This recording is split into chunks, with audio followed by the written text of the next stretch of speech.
Episode 2 rise of civilisation. क्या आपने कभी सोचा है इंडिया का नाम भारत क्यों पड़ा, या इंडिया क्यों पड़ा, या फिर हिंदुस्तान क्यों पड़ा, और यहाँ की सबसे पहली सिविलाइजेशन कौन सी थी?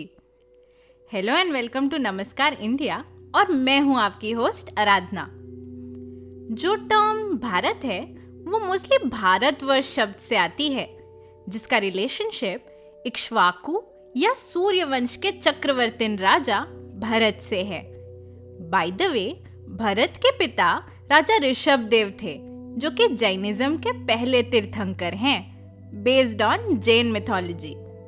On the contrary, based on Hindu mythology, बहुत लोगों का मानना ये भी है कि एक्चुअली भारतवर्ष एक चंद्रवंशी चक्रवर्ती राजा भरत की वजह से पड़ा, जो कि राजा दुष्यंत और शकुंतला के पुत्र थे। इनका जिक्र महाभारत में होता है बिकॉज ये पांडवों और कौरवों के एंसेस्टर थे। तो इंडस वैली का संस्कृत में नाम सिंधु घाटी है, एंड जब एंशियंट ग्रीक्स यहाँ आए तो सिंधु प्रोनाउंस करने में उनको डिफिकल्टी हुई, तो उन्होंने इस जगह को इंडोस कहा, जिसे इंडिया नाम का जन्म हुआ। और जब मुगल्स यहाँ आए तो उन्होंने सिंधु घाटी के पर्शियन ट्रांसलेशन, जो कि हिंदू है, उससे डिराइव करके यहाँ का नाम हिंदुस्तान रखा। है ना कमाल की बात? हिस्ट्री के डिफरेंट इवेंट्स ने हमारा अलग अलग समय में अलग अलग नामकरण किया है। क्लियरली इंडस वैली का अपनी स्टोरी में बहुत इंपॉर्टेंट रोल है। एरिया वाइज रफली we are talking about what is modern day Pakistan and north west India. तो चलिए अपनी स्टोरी को 2800 BC के आगे बढ़ाते हैं, यानी कि इंडस वैली सिविलाइजेशन के बारे में और जानते हैं। अभी तक हम उतना ही एग्रीकल्चर कर रहे थे जितने की जरूरत थी, और इसके अलावा हम नदी के आसपास वाली जमीन तक ही सीमित थे, या रेनी सीजन के भरोसे अपनी जमीन को सींच रहे थे। इस समय के दौरान एक यूरेका मूवमेंट आया होगा, एंड हमने कनाल्स की डिस्कवरी कर ली, जिससे हमने नदियों या तालाबों के पानी को अपनी खेतों की तरफ चैनल करना सीख लिया। वैसे खुद खेत जोतना वाकई में बहुत डिफिकल्ट काम है, गिवन ह्यूमन बॉडी में लिमिटेड एनर्जी ही होती है। तो हमको आइडिया आया होगा, क्यों ना हम अपने बैलों या गायों की मदद लें। आखिर अपने पास इतने स्ट्रॉन्ग एनिमल्स है, और वो भी डोमेस्टिकेटेड, स्मार्ट।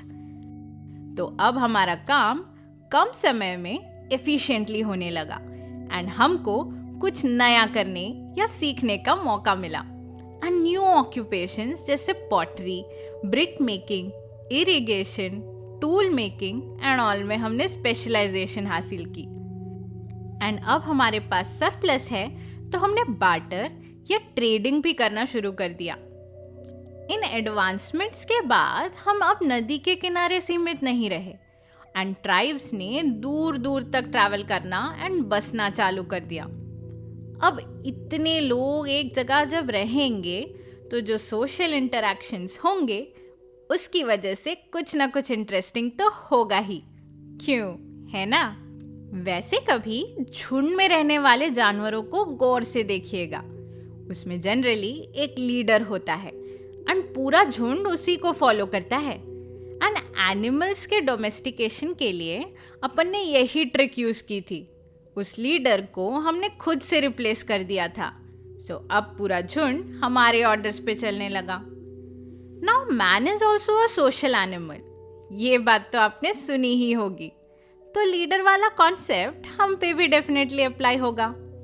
तो अब ये टाइम था जब कुछ लोग अपने लीडरशिप स्किल्स एंड स्मार्टनेस दिखा के आगे आने लगे।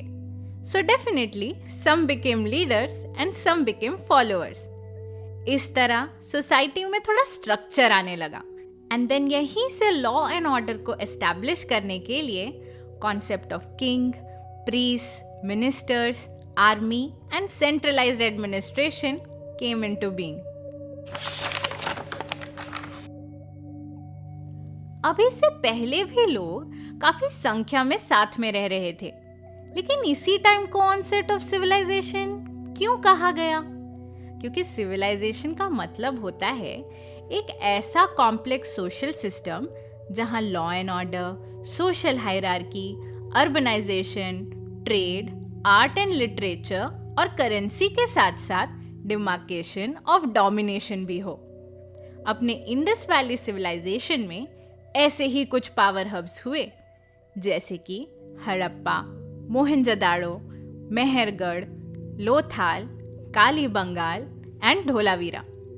Some sites in Makran coast, Dholavira and Lothal were trading post, जहां से शायद मेसोपोटामियन एंड इजिप्शियन सिविलाइजेशंस के साथ हमने ट्रेड नेटवर्क एस्टैब्लिश की होगी। इन एक्सकवेटेड सिटीज की जब स्टडी की गई तो ये जाना गया कि these were all planned cities with row houses, roads and close drainage. यहाँ पे ग्रेट बाथ था जो रिलीजियस प्यूरिफिकेशन पर्पस या कॉमन बाथ के पर्पस के लिए यूज होता होगा। असेंबली हॉल्स, ग्रेनरीज, ब्रिक बनाने वाली भट्टियाँ, वेल्स, ग्रेव्स, डॉकयार्ड्स भी यहाँ पे मिले। इसके अलावा हमको यहाँ पे टेराकोटा के टॉयज, मेटल के statues and weapons, precious stones के ornaments, weights, cotton clothing, coins, seals and stone inscriptions भी मिले। इन कॉइन्स, सील्स एंड इंस्क्रिप्शन पर सिंबॉलिक लैंग्वेज का यूज भी हमको देखने को मिला, जिसे हम अब भी डिसिफर नहीं कर पाए हैं। तो all in all life was good and prosperous.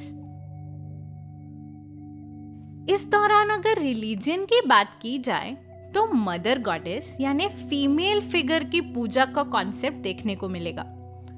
I think ये उनका तरीका था नेचर को सिंबलाइज करने का। Given nature supports all life on earth, they associated it with women who are capable of giving birth and sustaining life. Idea of spirits, rebirth and reincarnation का concept भी society में prevalent था। I mean, जब आप agriculture कर रहे हो, seed से क्रॉप का सीजन आफ्टर सीजन रीबर्थ तो देख ही रहे हो। सिमिलरली सनराइज एंड सनसेट को भी हम इस तरह कंसेप्चुअलाइज कर सकते हैं। तो रिलीजन आखिर क्या था? दुनिया के बारे में हमारी जो समझ थी ये सिर्फ उसका प्रोजेक्शन था। इस बारे में जरूर सोचिएगा। ओके, तो हम ऐसे वैसे नहीं रह रहे थे, बल्कि कायदे से सोफिस्टिकेशन के साथ रह रहे थे। क्या ट्रांसफॉर्मेशनल जर्नी रही है अब तक की, and there is no looking back from here. क्यों, यही सोच रहे होंगे ना आप? But around 1800 BC it all vanished. I don't think ये सब अचानक हो गया। नदियों ने अपना कोर्स बदल लिया, बाढ़ आ गई, आंधी तूफान आ गए, उसके बाद सूखा पड़ गया, अर्थक्वेक्स आ गए, और इसी टाइम के दौरान लोगों ने गैंजेटिक प्लेन्स की तरफ माइग्रेट करना शुरू कर दिया। अराउंड द सेम टाइम कुछ इंडो ईरानियन ट्राइब्स ने हिंदू कुश माउंटेन रेंजेस को पार करके इंडिया में एंटर किया और गैंजेटिक प्लेन्स की तरफ माइग्रेट करने लगे। ये लोग आर्यंस के नाम से भी जाने जाते हैं। ये नाम आर्यंस याद रखिएगा, इनके बारे में हम जल्द ही बात करेंगे। 1920 में Harappa and Mohenjodaro archaeological sites की डिस्कवरी और एक्सकेवेशन के पहले हमारा ऐसा मानना था कि इंडिया में मेजर सिटीज का डेवलपमेंट काफी लेट आया होगा। But boy, we were so wrong.